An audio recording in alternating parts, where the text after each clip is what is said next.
أعوذ بالله من الشيطان الرجيم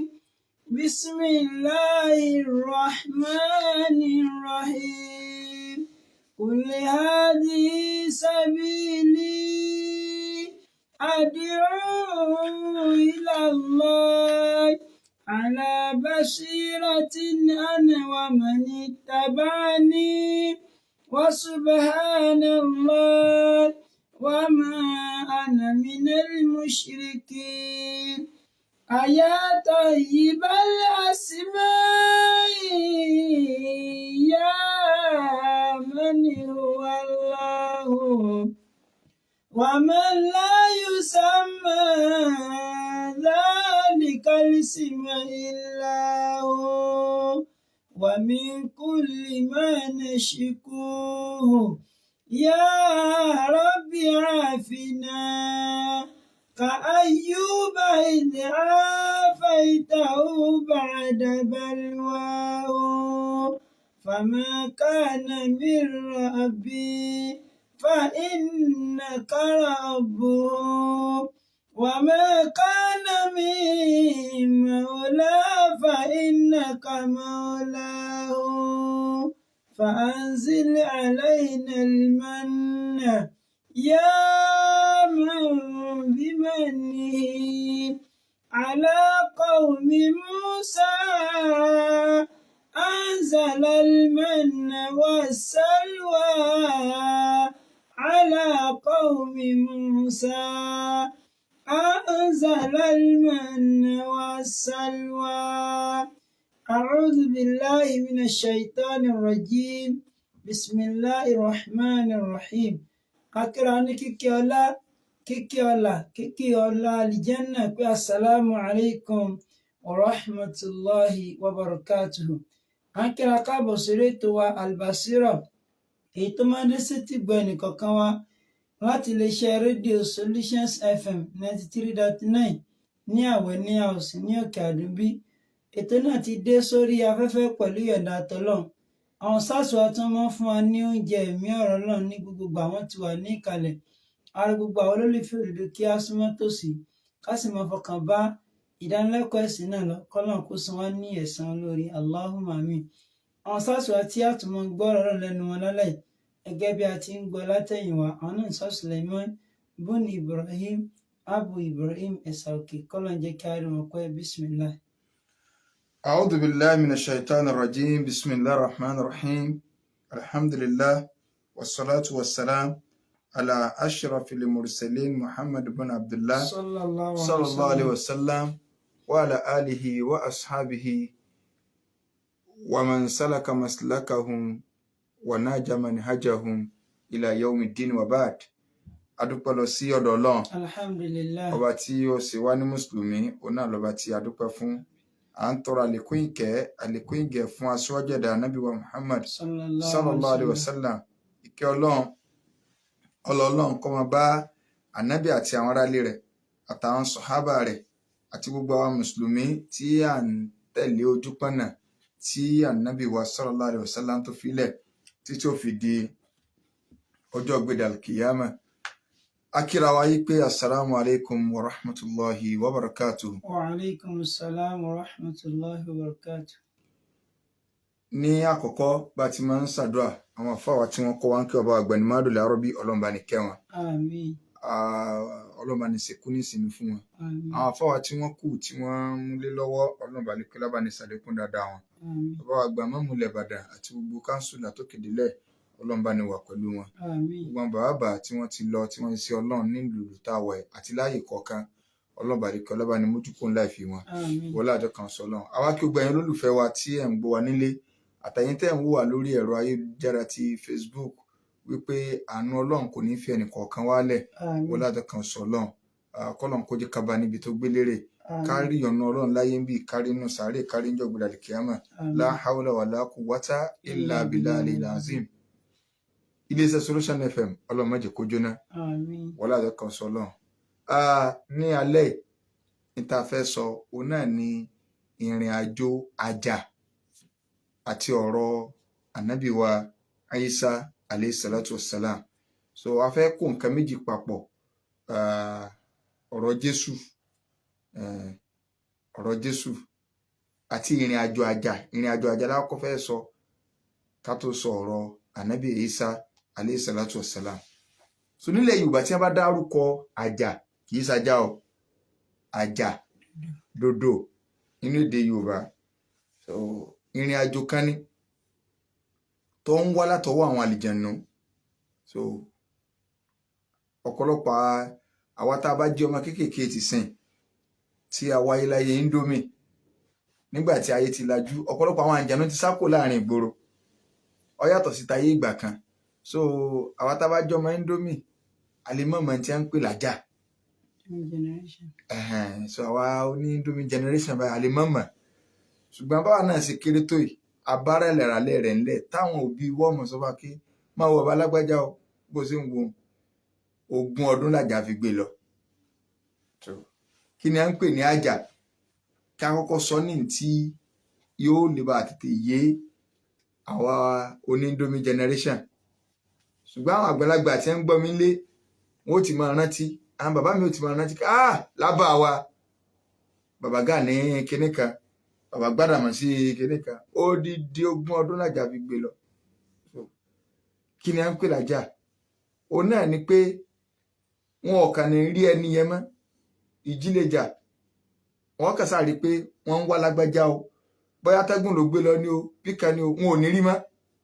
so àwọn àǹjẹ̀nú wà gbé lọ, àǹjẹ̀nú yóò gbé kó nù àbà, yóò gbé kó nù ìlú, wọn ò ní rí, wọn ò ní mọbi tó lọ, ó ń gò ní mọbi tó lọ, yọkàn lọ bá rẹ̀, wọ́n lọ mú lọ ìdí àgbà ní tí wọ́n ń pè ní Ògùn, ìdí àgbà gangan. àwọn àǹjẹ̀nú gangan náà fẹ́ kọ́ lóògùn báyìí, wọ́n mú lọ Federal Capital bí téèyàn ti máa ń ṣe eré burúkú, wọ́n wà gbé lọ bẹ̀, wọ́n wà train ẹ̀, kọ̀ǹfàmù gidi ni ọgbàdé o, ẹlòmíì lè lọ́dún 2, ẹlòmíì lè lọ́dún 3, ẹlòmíì lè lọ́dún 4, so ẹlòmíì lè lọ́gbọ̀n ọdún. ibi ó ti gbé inú àbà bóyá di igi ìrókò kan lọ́wọ́ tí wọn ò ti rí mọ́, táwọn àjànú kan fà á ó di gbí abalagbẹ́já disappear, àwọn ò rí mọ́, àjà ti gbé lọ. kò sí fóònù láyé ìgbà náà, bóyá fóònù tiẹ̀ wà gan ta ni wọ́n fẹ́ pè, níbo wọn ó ti pè. so tẹ́ni ẹ bá wá dé, ó lè jẹ́ àwọn àjànú náà ó tún gbé padà wá síbẹ̀, yóò wá di confam. bó ṣe ń wo 15 years làjà fi gbé lọ. ní tó bá sọ báyìí toró ń gangan lọ mú ní tí a ń pè lóògùn, kò sí ìyàn kan tí a ń pè lóògùn tí máa ń kóyàn kábìnú Ọlọ́run lọ, téèyàn ò fi ní ràánú Ọlọ́run láyé ń bì, èèyàn tó ní rí jọ̀gbìnrin àlìkíámà.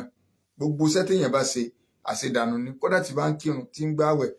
Ọlọ́run ní wala yuflihu sahiru haythu ata. gbogbo ẹni tó bá jó nídá tó jó lóògùn, Ọlọ́run ní wọn mọ̀ ní jẹ́rìí lọ́dọ̀ ọ̀hún o, gbogbo ibi tí wọ́n wà. kódà kí ọmọ ní aláàjì làgbẹ́já wọ́n lọ Mẹ́kà, wọn ò lè má lọ gbogbo gbà, wọn ò lè má ṣe gbá, sólóògùn ni sónídá ni. Ọlọ́run ní ẹ bá ń sọ fún pé kò lè béèrè bọ̀ ọbẹ̀ lọ́dọ̀ ọ̀hún, gbogbo ibi tó bá rí ọ yà sí. so Àjàyí ò ti wà tipẹ́, kódà tí èsì ilẹ̀ Yorùbá nìkan, a rí inú àwọn tí a ti lò gbà lọ tí èsì ọ̀rọ̀ ilẹ̀ Yorùbá tọ́jú ọmọ Lárúbáwá táǹjẹ̀nú yẹn náà máa ń gbé bẹ́ẹ̀. kódà tẹ́lómi òde yóò tún kọrin Lárúbáwá nítójú ẹ̀ rí lájà. so ìtí á pè lájà nù. àwọn èèyàn wà á ya ẹgbẹ̀jì kalẹ̀, yóò mọ ogun gan torí wọ́n mú lọ sí yunifásitì rẹ̀ gangan ni. so kì í ṣe àwọn oògùn ẹsẹ̀ kùkù. so tó bá jẹ pé a ò kọ́ abéèrè àwọn tó ṣe nǹkan ẹ̀ àwọn àlìjànú ni. àlìjànú sì ni wọ́n máa ń kọ̀yìn èèyàn sí àwọn ṣayatin, wọ́n máa ń kọ̀yìn èèyàn sọ́lọ̀ ni. So wọ́n ó sì lọ kọ́ lóògùn. Àwọn náà ni Yorùbá ń pè ní ẹbọra, àwọn náà ni Yorùbá ń pè ní irúnmọlẹ̀, àwọn náà ni à ń pè ní iwin, àwọn náà ni à ń pè ní egbére. Kí ló tó kù? So gbogbo kọ́tà dákọ̀ ẹ̀ oríkì àlìjẹ̀nu náà ni ọ̀rọ̀. Ẹ tó lọ́nu gbó tí ń pariwo ẹ̀yin ìyá ọmọ pòun fi ya àwọn nù ilé kó tó máa lọ́nu gbó lọ pariwo. Kò sí ìyá rẹ̀ kankan tí ń pariwo tọ́jú àwọn àlìjẹ̀nu lọ. Ẹnì kan wà ní tẹ̀lé àlìjẹ̀nu àfi kéèyàn kàn bínú Ọlọ́run. So ní tí wọ́n ń pè lájànù Yorùbá gbá tí mo sọ yìí wọ́n gbàgbọ́ kí wọ́n gbé yẹn láàyè káwọn àlìjẹ̀nu gbé kún gbèrè ní afẹ́fẹ́ oní 30 years ń bẹ ọlọ́dún 10 ń bẹ. Èmi mọ bàbá kan gbà táwọn akéké tí wọ́n táwọn òbí ọmọ sọ wà kí bó ṣe ń wo ọba alágbèjà wọn bó ṣe ń wo 20 ọdún lájà fi gbé lọ tí wọn ò rí. Bàbá ń báyìí kúrá báyìí ní ẹrí ńgbà náà tí wọ́n kẹ́ àwọn èèyàn wà máa fi ààrẹ gán wọn ó ti lọ kọ ní kọ̀ǹfàmù oògùn náà tọ́bọ̀ wá rí bá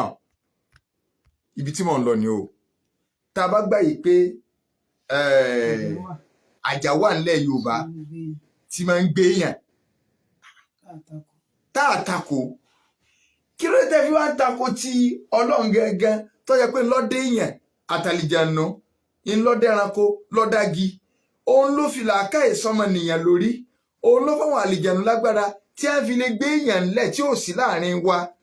tí a gbé lọ́nù ibi tá a mọ̀ tí sì ń jẹun àwọn ọ̀rọ̀ ń dáná fún kí wọ́n sọ pé Ọlọ́run ń sìn nǹkan kì í séyàn wọn ló ṣe o ìyìn téèyàn ṣe ní tó lè ta ko agbára tọmọ ànábì Ádámọ̀ ó ní pé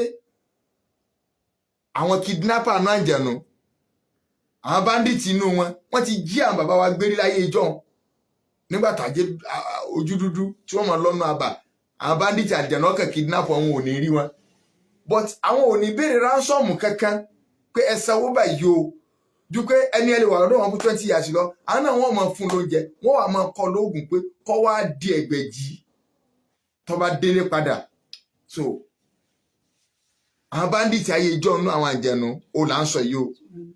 tọ́lọ́ tí wọn ò ló wọ́n bù tọ́lọ́ ń bá lè fi agbára fún àlìjànù ọba tó wá dá àjẹ̀nù tó dá sánmà tó dálẹ̀ kí wọ́n wá ní wọ́n fẹ́ pa ẹnìkan ìyún ànábì wa Isa alayhi salatu wasalam táwọn Christian mọ̀ sí Jesus Christ kán wá ní Ọlọ́run gbé kó lórílẹ̀ ayé ó gbé lọ sánmà láàyè láì jẹ́ kí wọ́n pa tálìjẹ̀nù náà ń gbé àwọn èèyàn ìkànnì ẹ̀dọ́ Ọlọ́run tí ń gbé lọ́nù igi tí ń fún níyàn táwọn ọ̀rọ̀ ń gúnyán fún kẹ wá gbà pé ó nira fọ́lọ́run láti gbé èèyàn láàyè lọ sí òkè sẹ́mà kíyàn wá dá ìmọ̀lẹ̀ kọ́ wá múyàn di kèfèrí níwájú Ọlọ́run pé bóun ó sì gbé èèyàn lọ láàyè báwọn àjàṣe ń gbà bàbá tí yín láàyè àjàṣe ń gbé wọn àbẹ́ gbọ́ bẹ́ẹ̀ àwọn èèyàn gbọ́ analysis mi bẹ́ẹ̀ kò yí àwọn èèyàn àjàṣe àjà ńṣe ń gbé àwọn bàbá yín láyé ìjọ́un tẹ́ ẹ̀ tako tó lọ kọ́ wọn lóògùn wá tó ti yé kẹwàá ní Ọlọ́run gbé èèyàn láàyè ó gbé lọ sánmà ìyẹn lọ́wọ́ fantáwọn èèyàn fi wá di ọ̀tá Ọlọ́run ńlọ fantáwọn èèyàn fi wá di kèfèrí ńlọ fantáwọn èèyàn fi wá ń dàdà parọ́ mọ́ lọ tí wọ́n wá ní ànábì Ìsá wọ́n kàn má gbélébù níjọ́ Friday ọwọ́ ají padà níjọ́ Sunday so ọwọ́ àdọ́dún rárá o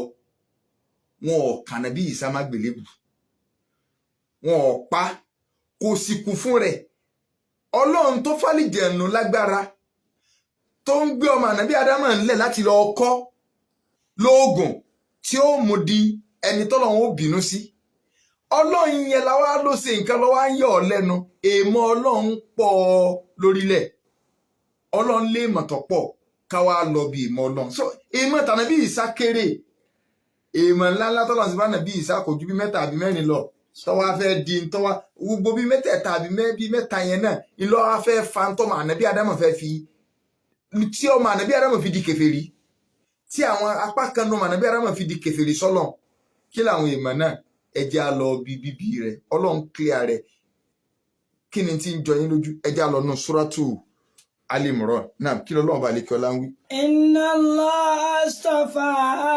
Adama wa Nuha wa ala Imrana wa ala Ibrahima وآل إبراهيم وآل عمران على العالمين. Ọlọ́run inna Allah láti àyà 33 Suratu Ali Imran Quran chapter 3 verse 33 ká gbé láti ibẹ̀ àyín tẹ́ ní English Quran náà ẹ lọ wò ẹ̀yin tẹ́ ní Yorùbá Quran ẹ sí a máa sọ fún wa pé ìdánilẹ́kọ̀ọ́ làwa ń ṣe ẹ lọ sí ẹ máa gbọ́ bọ́lọ́ ń ṣe clear ọ̀rọ̀ rẹ o ló jẹ́ pé èèmọ̀ Ọlọ́run pọ̀ àjáìbù Ọlọ́run pọ̀ Ọlọ́run ní. Inna Allah astafa Adama wa Nuha. Ọlọ́run lè yan Ọlọ́run ni mo sa Ádámà lẹ́sà kẹmọ́rò padà bí ìsá nìkan Ọlọ́run kọ́kọ́ gbé látòrí Ádámà ẹ̀sà ti ànábì Ádámà nǹkan tó jẹ́ ìmọ̀ lára rẹ̀ tó ju tànábì Ìsá lọ ìyún ẹni tọ́lọ́run kọ́kọ́ dá ọ̀pọ̀ téèyàn ọba tiẹ̀ mú yàn lọ́lọ́run Ádámà ní àbílẹ̀ bá lọ mú lọ́lọ́run Ọlọ́run sọ pé ká mú yàn lọ́lọ́run ṣùgbọ́n kájí a sọ pé nǹkan fẹ́ jọ yàn lójú àkọ́kọ́ náà inú èèmọ̀ tí ń bẹ fádámà ni pé fúnra Ọlọ́run lọ fọwọ́ ara rẹ̀ dáadáa mọ̀ dàrẹ́tì kì í ṣe kẹ́nì kankan ọwọ́ adáadámọ̀ kò ní bàbá kò níyà ànábì Ìsá tó jẹ́ Jesus Christ ọwọ́ pé kò ní bàbá lásán ìlọ́yà yìí lẹ́nu méjèèjì ládámọ̀ ò ní òun ò ní bàbá kò ní àbàtẹ́ ilé kìímá kò níyà ànábì Ìsá ọwọ́ bàbá nìkan ni ò ní kí lè mọ̀ èwo ló yẹ kó jẹ́ ìmọ̀ jù ṣé ẹni tọ́lọ́ fọwọ́ ara rẹ̀ dá tí ò ní bàbá tí ò níyà ṣé ń lè mọ̀ ní abẹ́ ń tọ́jẹ́ pé ó tiẹ̀ níyà tí ẹ gbóyún rẹ̀ sínú Ọlọ́run kọ́kọ́ fi dá akọ Ádámù bẹ́ẹ̀ pé èmi Ọlọ́run ni mo sá Ádámù lẹ́sà ẹ̀sà mi pọ̀ lórílẹ̀ ayé. Wa Nuha. Mo tún sànábì Núhù náà lẹ́sà. Wa ala Ibrahima. Àtàwọn aráalé Ibrahim mo ṣoore fáwọn náà lóríṣiríṣi. Wa ala Imrana ala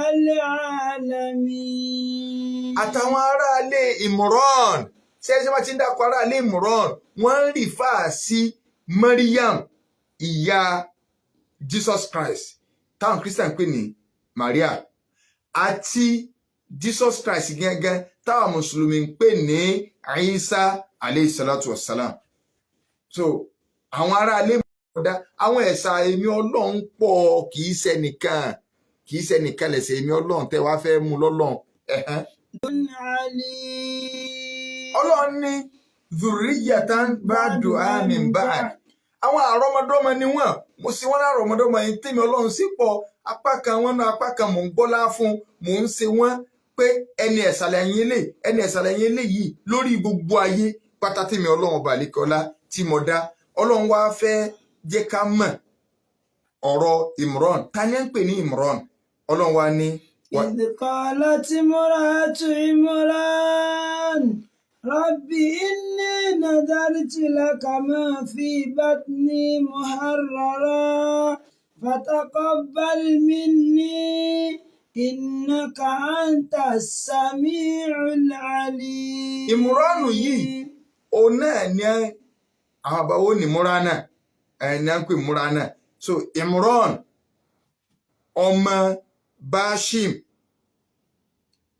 ẹjẹ àfitàn ìgbésí ayé bàbá rẹ̀ lẹ̀ so Imran ẹni Ọlọ́run ni wàlíyọ Ọlọ́run ń wá ọmọ ọjà àfà pàdì tó nímọ̀ ń pa tọlọ́n tó mọ tọlọ́n tinú tẹ́yìn Ọlọ́run wá ń dánwò pẹ̀lú pé kò fún lọ́mọ òun àti ìyàwó rẹ̀ tá a mọ̀ sí Hannah táwọn Christian ń pè ní Hannah àwa ń pè ní Hannatu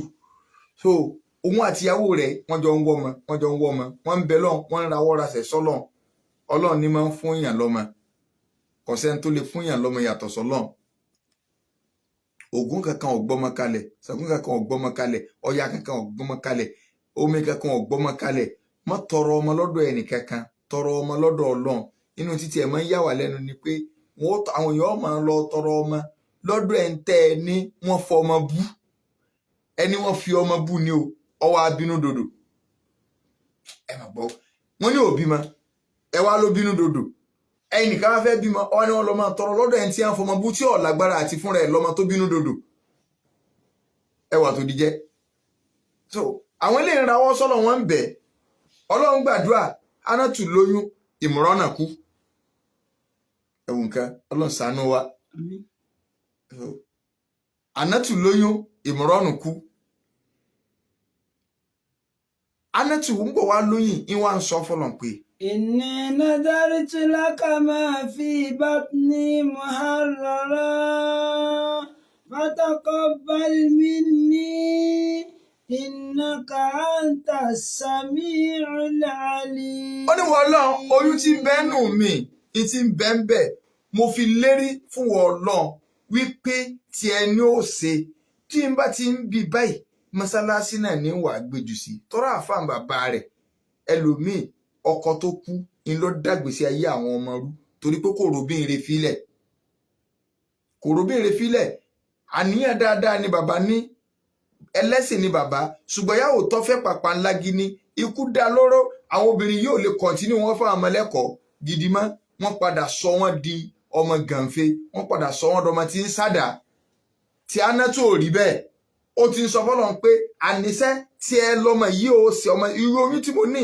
bí n bá ti ń bí báyìí ọkùnrin ní ọ̀jẹ̀ o yín wàá lọ gbèjù sílé ọlọ́run yóò máa gbá mọ́sálásí ilé ọlọ́run ni ó dàgbà sí yóò máa tún lé ọlọ́run sí ń díjú bígbà tí yẹn ju nǹkan nù lónìí ọ̀pọ̀lọpọ̀ obìnrin wá ní ẹ mọ́ lọ léèké o ń sọ pé léèké obi tọ́mọ ó ti máa sọ aláǹgbà káàkiri o tọ́jà pé tọ́mọ bá yọ lọ́ọ̀kan aláǹgbà ọ̀sà lọ torí wọ́n ti mọ̀ pé àwọn tí máa ń rá àwọn lálẹ́kẹ̀ àmọ́rè kì í ṣe irú àwọn léèké ó bá àwọn o léèké ẹ̀sìn ẹ mọ́ lọ léèké o kọ́ kẹ́kọ̀ọ́ ẹ̀sìn kẹ́ ẹ wúrọ̀ àfà tẹ́ ẹ fi sí lọ́dọ̀ sáfà tó níṣẹ́ lọ́ni ṣé sáfà ti ń fojú sọ́lá boyún káàkiri àdúgbò òkè yára ní ẹ wo skul náà ní ṣebí yọ̀ náà lẹ kàkàkà táwọn èèyàn ò rí sẹ́wọ̀n bí ẹ kàdé náà nù títí báyìí àmọ́dé ilé wọn ti sáwọ́ gbó. wọ́n ti sáwọ́ gbó àwọn àgbà ń bẹ ní kirikiri àwa ọ̀rẹ́ bí kankan òǹlà wa kéèké òǹlà ní ẹ̀kẹ́lẹ̀ mú wa bú a ní ẹ̀kàwé níwọ̀n ẹ̀sọ́ dìjà àgbọ̀ pẹ́ ti kàwé àmọ́ kò síṣẹ́. ṣẹ̀gbọ́n wọn ní òṣìṣẹ́ o ok so in tí ń bẹ láì ní Anatu ni ọ wá mú ọ lérí fọlọ Ọlọ́run wá ń sọ. falamma wada'atiha qalat rabbi inni wada'tuha unsa. Ọlọ́run ní nígbà tí Anatu wá bímọ ta ló bí ọ̀rọ̀ Ànábì sálàfẹ́ sọ kẹ́lẹ́ bàbá bí mọ̀ ṣe ń bọ̀ inni wada'tuha unsa. ẹlòmíràn mọ̀ pé àṣẹ ilé àwọn òbí gidi tó bí òun lòun jẹ ó rò pé sí ọwọ́ òun ni ọmọdé kéèyàn ọ̀rẹ́ ni rebí yẹn Ọlọ́run jẹ́ arẹ́ni rebí ni tá a máa ń sọ àdúrà tí ọ̀lọ́mọ ni tó ti báyìí kọ̀ lọ ẹni tí ó bí ọ ló ti bí ọ tó bá ti jẹ́ ní ibi ó ti kò náà nu ò lè change bàbá mọ́ so Ọlọ́run jẹ́ arẹ́ni rebí ni kò sínú àdúrà so ẹni tí ó bí ọ ó bá jẹ pé ẹ̀hànà ló bí ọ ó ti bí ọ náà rẹ̀ bí àdúrà ọ̀ràn mọ́ ọ̀sán àlẹ́ táyé wá so Mariam wá bẹ Anatu bímọ ọ wá lọ bóbìn ọ wá sọ pé inni wada'tuha unsa Ọlọ́run ọkùnrin mọ̀ ń tọrọ obìnrin ló fún mi. wallahu a'lamu bima wada'at. Ọlọ́run ní síbí mi Ọlọ́run máa ń tóbi èmi tí ó rojọ́ fún èmi tó jẹ pé èmi mo fi ibẹ̀ kó tó di pé scan dáyé. walaysa dhakaru kal-unsa. ọkùnrin ò sì dàbí obìnrin ò dàbí ọkùnrin iṣẹ́ tí mo fẹ́ kọ́ ọmọ yìí ò ṣe mo fẹ́ kó lọ máa ṣe kídímọ́ kó máa gbá mọ́ṣáláṣí obìnrin ò lè ṣe gbogbo nǹkan yìí mo fẹ́ sọ́nù sílé kéwú kó máa gbé mọ́ṣáláṣí bí ìyá Anas bó ti ju Anas nù sọ́dọ̀ Ànábì. wa inni sammaytuha Maryam. ẹ tí ọba lè díjú dọ́mọ nù kó lè padà rí he ẹ ń sàrámàrà ó níjọ́ lẹ́kọ̀ọ́ ó ní ọkùnrin ló sì lè ṣiṣẹ́ yìí o wà inni sàmẹ́tùwá Maryam. mo sọmọ ẹ̀ ní Maryam nínú èdè Hébérù tí ẹ̀ ṣèdè Lárúbáwá ìtumọ̀ rẹ̀ náà ni pé olùjọsìn lóbìnrin gbogbo ọtọ̀ ń jẹ́ Maryam sólùjọsìn ni ọ́ Mary ló kọ rẹ̀ tèbá ti jọsìn Mary tó ti bá tó ń ṣe ọ̀ràn kàkiri ó kírun ó sì kankan Maryam olùjọsìn ẹ̀ tíjọ́ tí ẹ̀sìn ọ̀rọ̀ ọ̀la ṣùgbọ́n tó bá ti Maryam nìyẹn ṣùgbọ́n tó bá ti jẹ́ wípé èkírun ọkàn ṣe spere káàkiri Mary ló kọ rẹ̀ so ó ní wa inni sammaytuha Maryam mo sọ ní Maryam. Wa inni u'idhuha bika wa dhurriyyataha minash shaitanir rajim. Ó ní mo wá fọlọ́run wá sọ fún ọmọ tí mo bí níjọ́ tí ń bí tí Anati ń bímọ ẹ wà lùbáríkà gbígbàdúrà Ọlọ́run ti fún kì í ṣe ń tọrọ ọ̀dọ̀ Ọlọ́run fún tó jẹ́ pé ẹ̀kọ́ ń bẹ́ẹ̀ ọ̀ ń tọrọ nǹkan Ọlọ́run fún ọ ní nǹkan míì Ọlọ́run máa ń tó lóore fún ọ ni. Tí Anati bá bí ọpin oríire tá à ń sọ̀rọ̀ lónìí kò lè lọ́dọ̀ rẹ̀. Ọlọ́run mo ti gbà tó fún mi ọgbà tó lọ́n fún ọ ni ọ wà sàdúrà tì. Anati wá ní wọ́n ọmọ tí mo bí mo fi wá sọ àti tí ọmọ tara rẹ̀ jáde má Jésù ò nípinnu gbèsè ayé wọn. Ànábì sallallahu alaihi wasallam ó ní kò sí ọmọ tí wọn ó bí sáyé nígbà tó bí ní bá ti ń rọbí lọ́bẹ̀ bí ṣe ń bí báyìí èṣù ni ó lọ ọbẹ̀ àwọn ọmọ ogun èṣù tẹ́sù ti rán ó ti ní dìpàtmẹ́ǹtì kọ̀ọ̀kan tẹ́sù láwọn aṣojú bẹ́ẹ̀ dìpàtmẹ́ǹtì àwọn olóyún ó láwọn ọmọ aṣojú ń bẹ̀ ìgbà tó bìnrin tó lóyún bá ti ń rọbí lèṣù ó ti wà ń bẹ̀ tó bá ti ń bí ọwọ́ èṣù ni ó ra ọmọ yẹn ní kò ní òjò kọ́ ọmọ ó ké bọ́ta ṣé rí gbogbo ọmọ tí èké tí a ń bí táwọn nọ́ọ̀sì ń gbá lábàdà ẹni tó wà ní díútì ó ti sùn gbàgbé ni ṣé rí tó bá dé kò wulẹ̀ nídìí àbádà nọ́ọ̀sì òun gangan ni ọkọ̀ ra ọmọ ní kò yóò ké ni wọn ò bí dáa pẹ̀lú mi àwọn ṣùgbàgbé díútì so gbogbo bẹ́ẹ̀ sí ń gbá lábàdà àbádà yín kọ́ ànábì ní kí fífọwọ́ kéèsù ní ọ̀kọ́ fọ́ ọkàn mọ́ wọ́n ti gbogbo ọ̀tọ̀ ń gbọ́ mi àtèmi náà wọ́n ti jọ ra wa ń kó èṣù ti ra wa ń kó tẹ́lẹ̀ níjọ wọn bí asáyé ṣùgbọ́n kò ní kó nípa nù gbèsè ayé ọmọ ọwọ́ pé wọ́n kàn bímọ náà ni kọ́ jẹ́ pé mi náà ní fọ̀ kọ́kọ́ fọ́ ọkàn ọmọ ànábì ádámọ̀ tí wọ́n bí tọ́lọ́ ti torí rẹ̀ sọ ń di ẹni ẹ̀kọ́ ẹni ègbé òun ló wọ́n kọ́ fọ́ ọkàn ńlọmọ ó fi ké bọ́ta tó bá rí bẹ́ẹ̀ ni gbogbo òkú tá a jẹ kò yẹ ká sì tọ́lọ́ kò yẹ ká sì Islam gẹ́ torógbó àti gbajà pín ìkókó ọ̀kan lọ ànábì ní kò sọmọ náà tí wọ́n bí lẹ́yìn Maryam àti ọmọ rẹ̀ Isa ìyẹn Jesus Christ kí ló fà torí Anati ṣàdúrà yẹn Ọlọ́run dẹ̀ bá gbà sáàyè rẹ̀ ànábì wa ní kò sẹ́ni tí ó lè ṣẹlẹ̀ sí mọ́ àwọn méjì tó ṣẹlẹ̀ sínú ṣàkíyọ̀ àwa sí yẹn láàká ìpèsè ìjọ wọn bá nàbí náà sọ síbẹ̀ kọ yọ rẹ̀ sallallahu alaihi wasallam kọ yọrọ rẹ̀ Ọlọ́run wá gbàdúrà yẹn. Fataqabbalaha rabbuha biqabulin hasanin. Ibi tí mo lọ ni pé Ọlọ́run gbàdúrà yẹn ṣé rí tàdúrà àbágbà tán ó gbà lórí Maryam ó gbà lórí Isa. Àwọn àfáà oníwákà wọ́n ní tàdúrà ẹ̀dá bá gbà tí ọba tí ìrọmọ. Tàdúrà ẹ̀dá bá gbà tí ó bá rán mọ́. Àdúrà onítọ̀hún kò tí ì gbà tó. Ọlọ́run dákun jàdúrà wa gbà tó bá gbà tán kó gbà lórí ọmọ. Tàdúrà bá tí gbà lórí ọmọ iṣẹ́ ò tí ì yọ nígbà bá ńlá sí yọrí lórí ọmọ ló ti rí ká alihamudulilayi alihamudulilayi ṣùgbọ́n òun rí bá tí ọ̀rọ̀ náà gbégbá ọkọ mọ̀ so ló jẹ́ kí àdúrà ló lè ṣe bí yẹn bá ti ń ṣàdúrà tàdúrà bá gbà agbára ládùúgbò àgẹ ìka torí yóò máa ràn lọ ní iná rẹ̀ ìjó tán àdúrà ìtẹ́lómi ń jẹ àdúrà àwọn òbí tó ti lọ ìfararólẹ̀ wọn lọ́pọ̀lọpọ̀ ń jẹ lónìí àwọn ò ní ìfararólẹ̀ kankan àwọn ọmọ ìbẹ̀rẹ̀ ọ̀kọ́lọ́ sáà mẹ́jọ ọ̀tán lórí akọ́ máa sàn lọ́ba tọ́ra nǹkan ti fararólẹ̀ lánàá a máa sàn lórí àwọn ọmọdọ́mọ o bá burú náà sì máa ń sàn o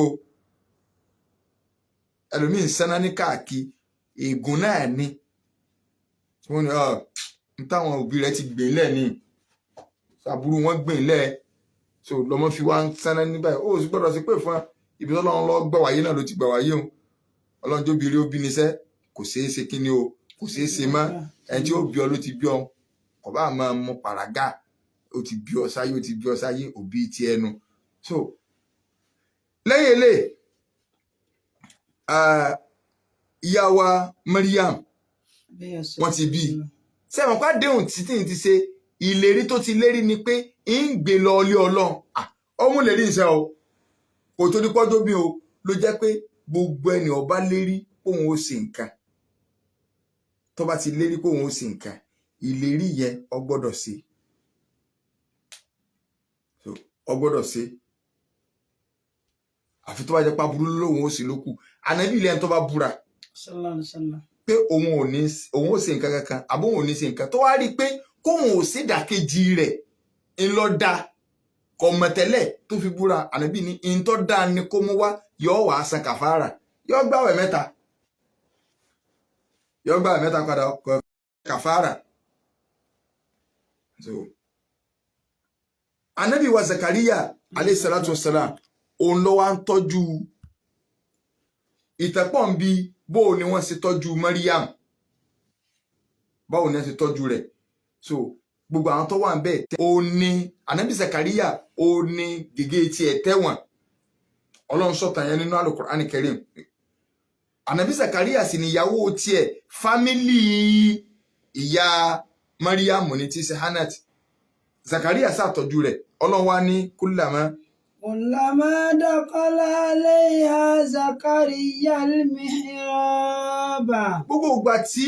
ànábì Zakariya tí bá ti wá ń wọbi tó gbé Maryam sí níbi iwájú níbi yàrá kótópó tí wọ́n wà bí múbà rí òun ibẹ̀ ní ti ń tọ́jú Maryam tó bá ti wá ìyún ìyá Jésù.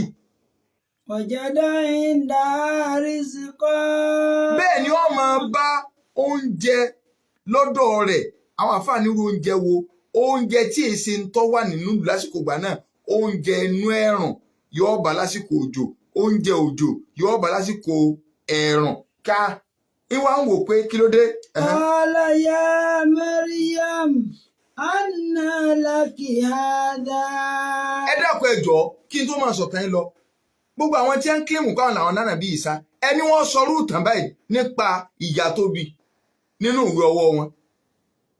Àníkúrà ní ìsìláàmù lọ́nà ìtàn Màríà là ń sọ ẹ̀ odidi súrà gẹ́gẹ́ Al-Qur'ani tá a fi fún Maryam kẹwàá rò kẹ́yìn lẹ́ni ẹ̀yin kọ́ lẹ́ni ànábì tiwa ni àdẹ́lẹ́jẹ́ kẹ́ ẹ bà lórúkọ jẹ́ ànábì wa lànábì Ìsá alayhi salatu wassalam la nufarriqu bayna ahadin min rusuli ànábì Ìsá ò ní débi olè lóru ṣé nǹkan gidi ni kéèyàn kọ́lífà ọ̀gá rẹ̀ sẹ́ni sọ pé àbẹ́nìkan ó débi olè lóru kínú ròdùn dádì ẹ̀ mà débi olè lóru ṣé nǹkan rí nu ànábì sọ àsìkò tánàbì Ìsá òde àwa mùsùlùmí la pọ́n Jésù lè jù ìtàn rẹ̀ lẹ́ ń gbọ́ ìtàn Jésù bí ẹ ṣe bíbí rẹ̀ ìyanu ìṣẹ̀mí ayé rẹ̀ ìyanu gbígbé kó lórílẹ̀ ayé láìkú ìyanu ni kódà àwọn mùsùlùmí mi dìtà ń bẹ́ẹ̀ á ṣàlàyé àwọn mùsùlùmí mi dìtà ẹlòmíì ni ó kú ni wọn ò gbé kó alájà ń gbé àwọn bàbá yín lọ ẹ wá lọ́rùn ò lè ṣe léyìn kí lọ́jọ́ yín lójú ń bẹ̀ àjà ẹ sáà máa jẹ́ ń pè lájà. ànábì Zakariya tó bá ti á débẹ̀ yóò bò oúnjẹ lọ́dọ̀ rẹ̀ yá àmọ́ ni ibo ni wọ́n mẹ́rin tí róúnjẹ yìí. Qalati min indillah. Maryam wà ní Ọlọ́run ló gbé wá. Inna Allaha yarzuqu man yasha. Ọlọ́run ọba tá à ń sọ ẹ̀ oní máa ń sáré síkì fún ìyẹn ọ̀dọ́ rẹ̀ tí ó ní fòdiwọ̀n sí tó bá fẹ́ ya olú yẹn yóò yá lù bá fẹ́ yà kẹrẹ̀ lù yóò yá lù láì ní fòdiwọ̀n sí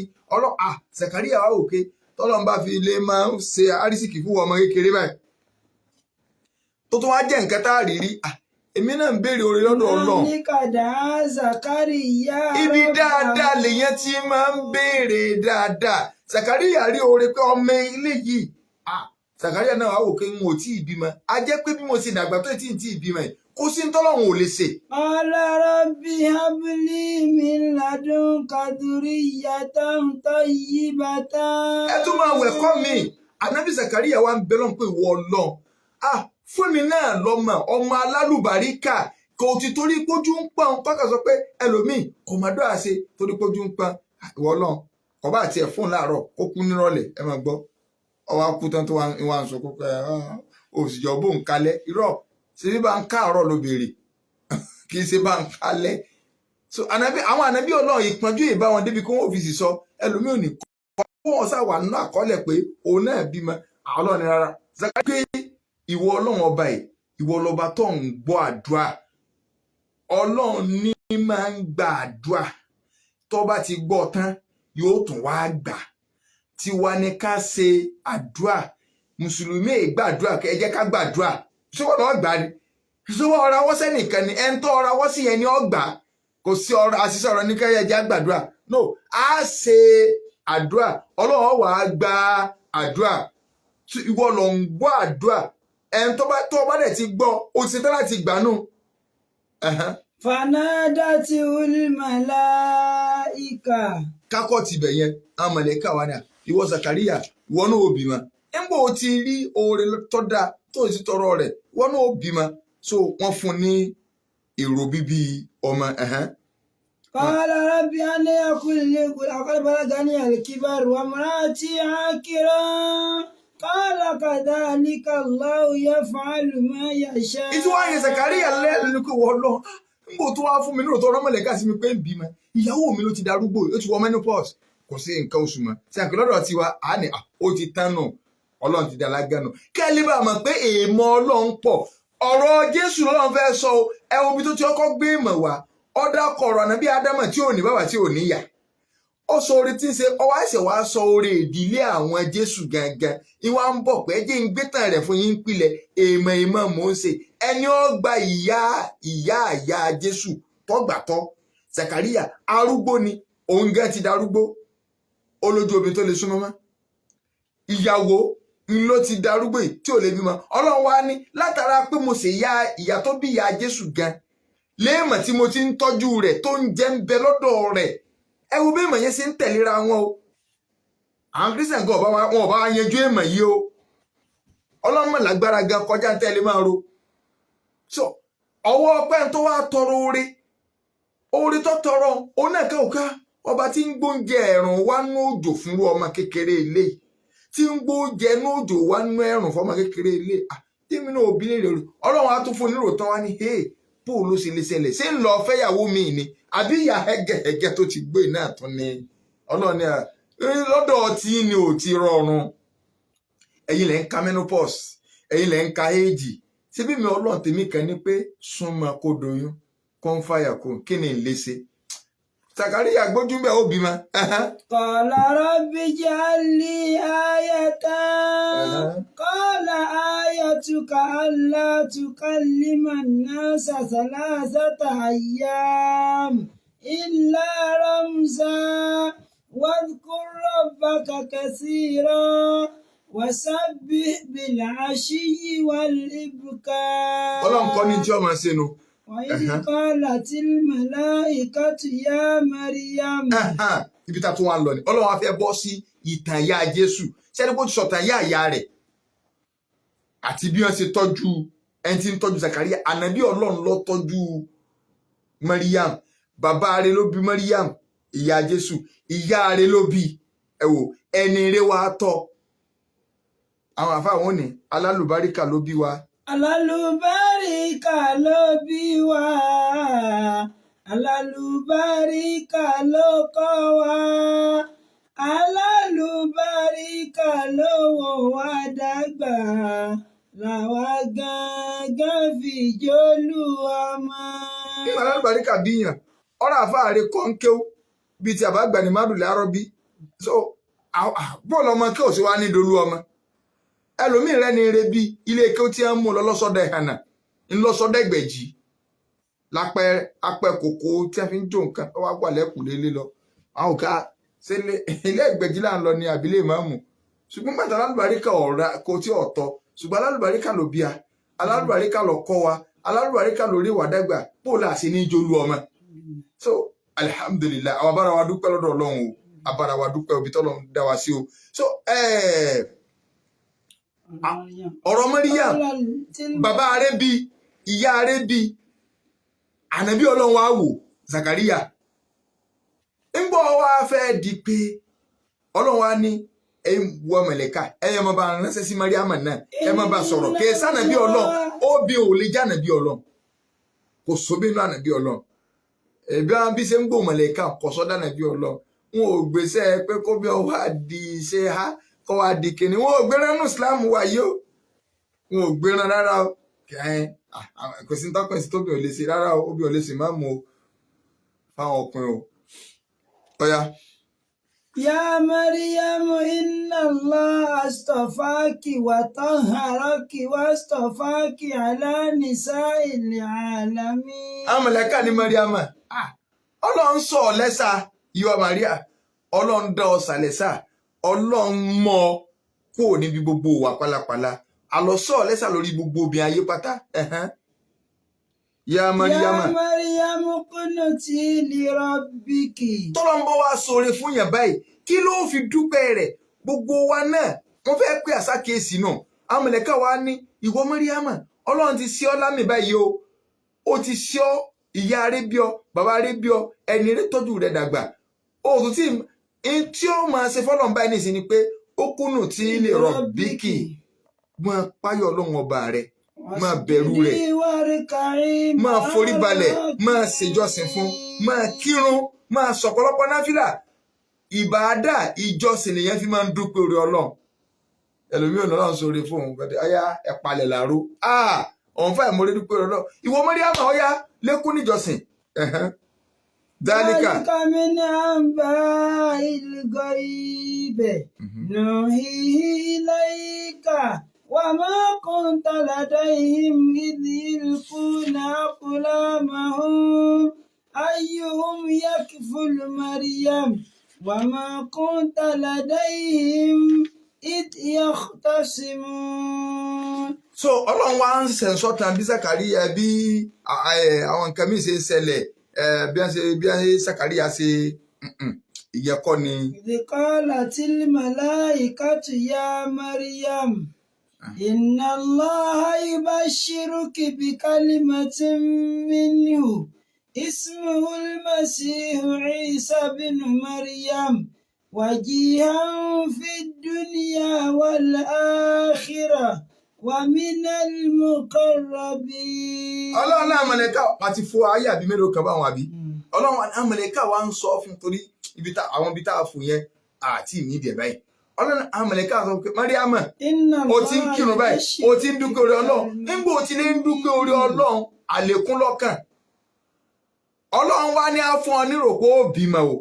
Ismuhul Masihu Isa bin Maryam. orúkọ ọmọ tó bí ọmọ jẹ́ Isa ọmọ tiẹ̀ ọmọ Mariam ṣe rí nínú ẹ̀kọ́ nínú Al-Qur'ani Karim tẹ́ ẹ bá lọ wo nínú Al-Qur'ani Karim látòkèdélẹ̀ tọ́lọ́run bá ti ń sọ̀rọ̀ àwọn ànábì ọlọ́run kéèdá kò bí wọn tí bá ń sọ̀rọ̀ Musa yóò mọ̀ sọ pé wàyí kọ́lá Musa yóò sì lákọ́ máa lórí ni yá Dáúdù mo kò wọ́ Dáúdà yá kìnìkan yá Sulaimana kìnìkan yóò dà á kọ kálukú ni yóò là mọ́ wọn lórí ni tó bá dọ̀rọ̀ ànábì wa Muhammad sallallahu alayhi wa sallam ọlọ́run máa ń fi ó kọ oyè pé ni yá ayú ànàbíyù yá ayú alimudathir yá ayú alimusamilu ọlọ́run máa ń foyì orúkọ oyè pé ni mo kò wá ànábì ààyè mẹ́rin péré bódí Kùránì ṣe tóbi tóun ààyè mẹ́rin péré lọ́run ti lákọ tó ti pànábì ní Muhammadu ọlọ́run máa ń pànábì ilé tiẹ̀ kèé lákọ ọmọ lórí ṣùgbọ́n ànábì ọlọ́run jòkó ọlọ́run lákọ ọmọ lórí ṣùgbọ́n kò ní dákọ bàbá wọn ṣùgbọ́n ànábì Ìsá tọ́lọ́mọ ti fẹ́ dákọ rẹ̀ nínú Al-Qur'ani Karim tó bá ti ń pè ní máa ń fi ọmọ Mariam sí wà ìdí kọ́lá Ìsá bùnú Mariam ọlọ́run nígbà Ìsá ọmọ Mariam sọ báyìí kẹ́lẹ́ bá àmọ́ kí ìsèmi ọlọ́run ni mo bí ó nìkan lọ́mọ ń dákọ̀ òbí rẹ̀ mọ̀ pé Ìsá ọmọ Mariam tí èso ọmọ ọlọ́run wíwáyé rẹ̀ dá wà lálẹ́ gbígbé kó lọ nílé ayé rẹ̀ ó dá wà lálẹ́ torí ẹ̀ ló jẹ́ pé òun nìkan náà nàbí ọlọ́run lọ́mọ ń dákọ̀ pé Ìsá ọmọ Mariam ìsọ kẹ́lẹ́ bá àmọ́ pé ọ̀rọ̀ tó burú jáì ní kéèyàn ọ̀sọ̀pọ̀ lọ́n bímọ ọlọ́run ní sánmà fẹ́ẹ́ lè ya ilẹ̀ fẹ́ẹ́ lè bẹ́ àǹdá àwòlè rahmani wàládà báwọn èèyàn sọ pọ́lọ́ ń bímọ bọ́ọ̀lù ẹ̀sìn máa sọ bẹ́ẹ̀ ọ̀rọ̀ sànàbí Ìsá kú onímọ̀ lọ́hùn débi páàfì wa máa ń ṣe ọdún rẹ̀ tá a sọ pé ó kúnjọ́ kan ẹ̀fẹ́ sànàbí ọlọ́run dàkúdàáyà tó àkúdàáyà kò sí sí ń jẹ́ àkúdàáyà o ọ̀rọ̀ àkúdàáyà lásán ọjọ́ mẹ́jọ mọ́ kíkú ànàbí Ìsá ó ní ìrìn àjò àjà àti gbígbé kó ẹ̀ka pa àkúdàáyà àjà àti kú àtọ̀rọ̀ ànábì Ìsá so bíbí ànábì Ìsá ni so ọlọ́ni wọ Màríyámà ó bímọ àfọ lọ́mọ ó kọ rẹ̀ ó sì máa jẹ́ Ìsá wọ́n ti sọ lóko síwájú kó tó dáyé. وجيها في الدنيا والآخرة ومن المقربين ويكلم الناس في المهد وكهلا. Ọlọ́run ní kódà àtòrí ìtẹ́ ni ó ti máa sọ̀rọ̀ inú èèmọ̀ míì tẹ́ ẹ tún rí èèyàn mẹ́ta ló sọ̀rọ̀ lórí ìtẹ́ àwọn tí ń pera wọn ní ọmọlẹ́yìn Jésù wọn ò sọ bẹ́ẹ̀ yẹn ànábì Ìsá kìí ṣe pé wọ́n ṣe ń dúró de pé ọjọ́ orí kan ni ó tó sọ̀rọ̀ ọmọ òpó ń lò lọ́wọ́ ọjọ́ days òun ló ti bẹ̀rẹ̀ sí ní sọ̀rọ̀ ọ̀rọ̀ tó clear tí èyí ṣe ayayaya ń jẹ bọ́ọ̀bù rárá o tó ń sọ̀rọ̀ tó clear lórí ìtẹ́ èèmọ̀ ńlá lélẹ́yìn o ìwọ́n tó ń gbọ́ mi ọmọ rẹ tó ń fún ní ọyàn lọ́wọ́ kọ́kọ́ sọ̀rọ̀ kì mọ́mì ẹ jókòó dáadáa ọkọ̀ jùlẹ̀ tó họ ànábì Ìsá Ọlọ́run ṣerú ẹ̀ fún èèyàn mẹ́ta péré Ọlọ́run ṣerú ẹ̀ fún nínú tààyé èèyàn mẹ́ta péré ànábì wa Ìsá alayhi salatu wassalam ẹni tó jẹ́rìí Jùrẹ́j ẹni Ọlọ́run tí wọ́n parọ́ mọ́ ipò sísì náà ọmọ tí a fi parọ́ mọ́ pòun ló ní o nígbà tẹ́ni ẹ sinna fìlà tó fọ́ ọ̀rọ̀ mọ́ nú onímọ̀ ní abúkà ó yá sọ̀rọ̀ Ọlọ́run sì fọmọ yẹn lọ́rọ̀ sọ ẹnì kẹta olóńtọ́ jẹ́rìí ànábì Yusuf alayhi salatu wassalam so àwọn mẹ́tẹ̀ẹ̀ta nu Ìsá ọ̀sọ̀rọ̀ lórí ìtẹ́ ìlọ́rọ̀ náà tó wá sọ́nu Kùránì Suratu Ali Imran àyà kelu àyà 46 Ọlọ́run ní Màríyámà kó o tó máa gbọ́ oore tá a ṣe fún ọ nígbà ó ti rẹ́ni rẹ bí ọ ọ̀rẹ́ ni rẹ tọ́ ìwọ náà tó wá mọ̀kún ọwọ́ àti ìjọsìn fáwọn ọlọ́wà ní ọmọ ìjọsìn ìjọsìn sọ̀rọ̀ ọmọ tá a fún ọ ó bímọ láì ní ọkọ àwa ọmọ yẹn wá ní ẹni àpọ́nlé ni ẹni àsúnmọ́ àwọn Ọlọ́run ni ẹ̀yin lójú wa ni ṣùgbọ́n yóò tó máa sọ̀rọ̀ lórí ìtẹ́ inú oore tá a ṣe fún un inú tẹ́ẹ̀fì mọ̀kànnà bí Ìsá special òun náà ni pé Ọlọ́run tó fún lọ́rọ̀ sọ lórí ìtẹ́ ó dé ní. wàkàlà wàmínà sọ́ọ̀lì. inú ẹni rẹ ni ó tó wà bọ́dà yọ sọ̀rọ̀ dàgbà náà ní. قالت رب أنى يكون لي ولد. Mariam wá ń sọ fún amọ̀lẹ́kà pé bá ń sọ fọ́lọ́run mi bó ní í ṣe bímọ. ولم يمسسني بشر. tọkùnrin kankan ò tí ì súnmọ́ mi. قال كذلك الله يخلق ما يشاء. ṣé ẹ̀ka bó ṣe ya Sàkáríyà tó tọ́jú rẹ̀ lẹ́nu lẹ́nu nígbà Ọlọ́run ni ó bímọ Ọlọ́run wá ní kí lọ́kàn bó ṣe wèmí Ọlọ́run ni mo ṣe máa ń dá nǹkan ṣe rí dídá tọ́lọ̀ ń dá wa àwọn àfáà ní ọ̀nà mẹ́rin náà lágbà wáyé o àkọ́kọ́ dídá ẹni tí ò ní bàbá tí ò níyà ànábì Ádámà ọ̀rọ̀ ẹ̀ ló yẹ kó jẹ́ ìmọ̀ jù ẹnì kejì òun lẹni tó ní bàbá tí ò níyà ìran kejì nìyẹn mẹ́rin náà la pín sí òun náà níyà ńlá wa Hawa òun ní bàbá torí wọ́n yọ látara Ádámà ní bàbá rẹ̀ ẹ̀fọn ha àlàáfíà ànábì Ádámà náà ti dá ìyàwó Hawa bàbá rẹ̀ nu òun náà ló sì padà fẹ́ nítorí pé àwọn náà wọ́n pilẹ̀ tí ẹlẹ́yìn méjì ló pilẹ̀ gbogbo ayé àti rántí ìjà àti ráàkì àti Ísírẹ́lì àti Ìgbà àti Yorùbá àti Lárúbáwá àti Ìgbà àtàwọ̀ àti gbogbo ẹ̀ èèyàn méjì lọ́mọ pilẹ̀ wa ṣé èèyàn ògùn òtó lè mọ̀ èèyàn méjì pilẹ̀ gbogbo ayé uncountable tẹ́nìkan kan ò lè mọ̀ nǹkan gbogbo ayé èèyàn méjì Ádámù àtàwà bàbá náà ẹnì kẹta lẹ́ni tí yóò níyà tóun ò ní bàbá ànábì Ìsá ó sì á jẹ́ kó rí tiẹ̀ lẹ́wọ́ afẹ́ wa lọ mú lọ́lọ́ wọn ò má Ádámù lọ́lọ́ wọn ò má wàhù tí ò ní ìyá wọn ò mú lọ́lọ́ ẹni tó wá níyà tí ò ní bàbá ṣé bá ti dé ẹni tó ní bàbá tóun náà ò níyà a sì rẹ́ni tí ò ní méjèèjì ta ló yẹ kó jẹ́ ìmọ̀ jù àwa ìkẹta wa ní gbogbo àwọn yòókù àmọ́ ní bàbá àmọ́ níyà ẹnìkan péré lè afẹ́ sọ̀dọ̀ Ọlọ́run torí pọ́jọ́ ní ìmọ̀ ṣé tìyàwó ńlá wa Háwà èsè mọ̀ tádàmù èsè mọ̀ ọ̀yájà ẹ̀. Pàálákàdá ìdákàdá àmúra. Ọlọ́run ní ọ̀rọ̀ tèmi kò rọrùn pé bò ní ti ṣe tí tèmi kan ní kí n pàṣẹ pé lóyún oyún sì ti débẹ̀ ọ̀tán. ويعلمه الكتاب والحكمة والتوراة والإنجيل. kódà ọmọ tí ń fún ọ yóò máa káwọn èèyàn kí o ní o kákọ́ ọmọ ní kí o ní sẹ́ẹ̀ tiwa. iṣẹ́ ìjà lábí kì í sọnà àfọ̀njálàbí kò ní lè sòdodo. ṣé ẹgbọ́n tó lọ́n gẹ́ fìròyìn ànábì Ìsá àwọn ànábì Ọlọ́run olùkọ́ni ni wọ́n ó ní wáyé alimuhul kitaba wal hikma. yóò máa kọ́ wọn ní tíà yóò máa kọ́ wọn ní hikima ẹ̀kọ́ bí yẹn ṣe gbáyé. Tawrata wal Injil. sẹ́rí hikima ń bẹ̀ yẹ bí máa náà súnà ìlànà tíra tí bá ń kọ́ wọn tí mo bá fún yóò kọ́ wọn ní Taurata yóò kọ́ wọn ní Injila yóò wá máa fọ̀rọ̀ ara rẹ̀ explain rẹ̀ òní hikima yẹn àti pé ká kọ́ wọn níṣẹ́ ní iṣẹ́ kọ́kọ́ mọ̀ ní kéwù ṣá ní iṣẹ́ wa iṣẹ́ jàlábí kì í sọnà àfọ̀njálàbí kò ní lè sòdodo. ó tún wá mọ̀ pé ká kọ́ wọn ní kéwù iṣẹ́ gidi ni. Kọ́ṣọ́mọ̀ ní kéwù ṣá ní iṣẹ́ gidi iṣẹ́ jàlábí kì í sọnà àfọ̀njálàbí kò ní lè sòdodo. ẹni pé wọn sọ mẹ́yìn pé ọmọ tó bí o yóò máa ṣe jálàbí o yóò máa báwọn èèyàn wo ṣẹ́ o kí lọ́lọ́run tún sọ Ọlọ́run ọmọ tó bí yóò máa kọ́ èèyàn lẹ́kọ̀ọ́ ni ìdánilẹ́kọ̀ọ́ ni ó máa ṣe. wa rasulan ila bani Isra'il. ìtúsọmọ tó bí Mariam èèmọ ọmọ ló bí o ìtò wá ṣe ló jíṣẹ́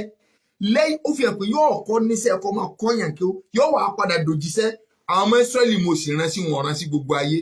That is why Jesus Christ wọ́n rán sáwọn àgùntàn Ísírẹ́lì nìkan kọ̀ọ̀kan Nàìjíríà iná ní Kùránì sọ yìí bí Kùránì ṣe sọ iná ní Báíbù náà ti sọ ọmọ Ísírẹ́lì ni lọ́wọ́ sọ yìí pé wọ́n lóbìnrin kan wá láti ẹ̀mí ọmọ Báíbù obìnrin kan wá láti ìlú kan tó ní kí Jésù wá Jésù nínú rárá ìlú tó dákọ̀ Ọlọ́run rán mi bẹ́ẹ̀ àgùntàn Ísírẹ́lì tó sọnù bágùntàn Ísírẹ́lì yẹn ti wá dé Nàìjíríà ni ò tí ì yé mi so àgùntàn Ísírẹ́lì tó sọnù ní ẹran sí ní àlọ́lọ́run Kùránì sọ yìí ìlàbà ní Ísírẹ́lì àwọn èsì sọmọ Ísírẹ́lì ṣùgbọ́n ànábì nìkan Ọlọ́run rán sí gbogbo ayé pátápátá ibi tí a rán sínú àgùntàn Ísírẹ́lì tó sọnù tó Àní kọ́díjì tún kún bí ayati min rabbikum. torí pọ́jọ́ ti lọ àlè tí parí rẹ̀ pátó àná ànábì ìṣòòkù wọn ọ̀kan mọ́ àgbélébù kò sì dídé ńjọ́ kẹta àbó mi ò ti jẹ́ bá ẹ lọ́lọ́run bímọ ẹyọ kan ṣoṣo ẹ lọ́run bímọ kọ́yẹ́ kó bímọ o Ọlọ́run ò bímọ o ẹ wá ló bímọ ẹyọ kan ṣoṣo ọlẹ́ wá lọ́run agbára yé wá lu ọmọ nǹpa Ọlọ́run wa ni ẹ ti pa mí lọ́mọ mo ṣàforíjì ẹ̀ṣẹ̀ fún yín àdáparọ́ ńlá ilé ìmọ̀ Ọlọ́run bàbá tó lágbára lórí gbogbo nǹkan ọwọ́ àwòrán tí ẹ fi lu ọmọ ẹ̀ pàṣẹ àwọn pé tẹ́ ẹ̀ sọ ni pé ọ̀dájú abiyamọ tẹ́ ẹ bá tó lọ́lọ́run ni ẹni Ọlọ́run lè yàn ọ̀tá lé ọ̀sá Ọlọ́run sá ẹni tẹ́mi fẹ́ lọ kọ́rọ̀bà wọn ọwọ́ tó wà nínú tẹ̀tẹ̀ sọ pé wọ́n kọ́ńkẹ́ ẹni yẹn wọ́n gbé ládé ẹ̀gùn wọ́n kàn má gbélébù èmi ọ̀ afẹ́kọ̀tọ̀ ò mú mi ẹ wá ní kí n dojúkọ ẹni tẹ́yìn gbà pọ́tà mú tọ́họ sọ́lọ́nu Ọlọ́run họ àjẹ́pẹ́ kì í sọ́lọ́ nínú ìgbàgbọ́ ṣùgbọ́n àwọn mùsùlùmí rárá wọn ò dé ládé ẹ̀gùn kódà kì í ṣe fìlà wọn ò wọ bàtà ẹ̀gùn fún wọn ò rí gbé tó bá jẹ́ pé Ọlọ́run ní mo dàrú ni mo gbé àwọ̀ rẹ̀ wo èèyàn Yorùbá gẹ́gẹ́ gbà pé èèyàn lè gbáwó èèyàn wọ̀yẹ̀ nínú ìgbàgbọ́ Yorùbá wọn tí ń ṣoògùn wọn ò ní lágbájá lọ rajà níbi kan pé àwa aláwọ̀ ló gbé lọ bẹ láyé ijọ́ nígbà tó dúdú àwọn èèyàn máa gbáwó wà ní tí wọn kọ́ ló ti kíní kankan òun sùn láti ìjẹta nìka ẹnìkan ti wá ń bì wọ́n ń gbáwó èèyàn wọ̀yẹ̀ tó bá jẹ́ pé àwọn èèyàn àlìjànú ń gbé àwọ̀ èèyàn wọ̀ á sọ̀rọ̀ àkúdàáyà náà láwọn nǹkan tó kọ̀ǹfàmù níbi tẹ́dẹ̀ Ọlọ́run ṣe kán Ọlọ́run ṣe nítorí ìlì ibẹ̀ nítorí ìlì gẹ́gẹ́ tó jẹ́ pé idán lásán ni tẹ́ ẹ bá ka kùrì sí gbogbo kílíà sí yín kẹwàá máa wò kí sósì rọrùn kọ́lọ́run ó ṣe kọ́lọ́run kó ṣàánú wa àgbà béèrè 09098889939 091 2 hello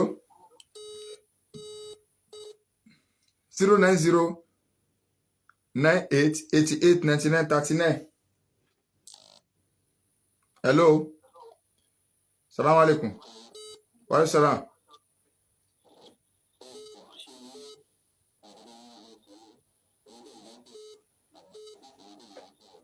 Kí la wí?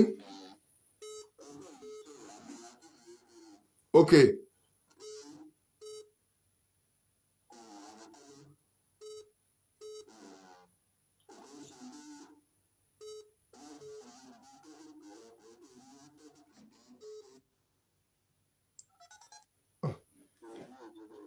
Hello.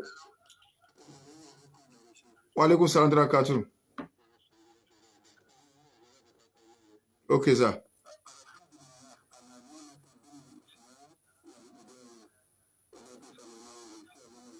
Allahumma amin.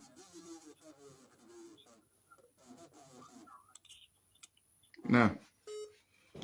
09098 88 99 39. 091 2 mẹ́rin. Hello. Yes.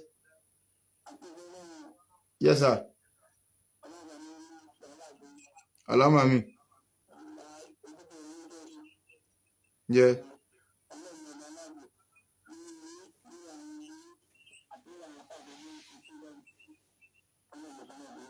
Allah. Illa billahi azim. So inshallah, a tún máa tẹ̀síwájú lórí patron tá à ń sọlẹ̀ tó bá di ọjọ́ mẹ́jọ pẹ̀lú yọ̀ǹda tọ́lọ́run torí pé àsìkò ti lọ. So kọ́lọ́n kó ṣàánú wa. Kápẹ́rò sọ̀kọ̀ kì í ṣe iṣẹ́ òdì. Mọ́tò wíwà ìyẹn ọgbà gidi. Kàkáyé lẹ́sìn lolúwa fi ràn wá. Kọ́lé tẹ̀lé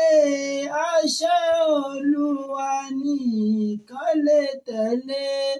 àṣẹ Olúwa ní.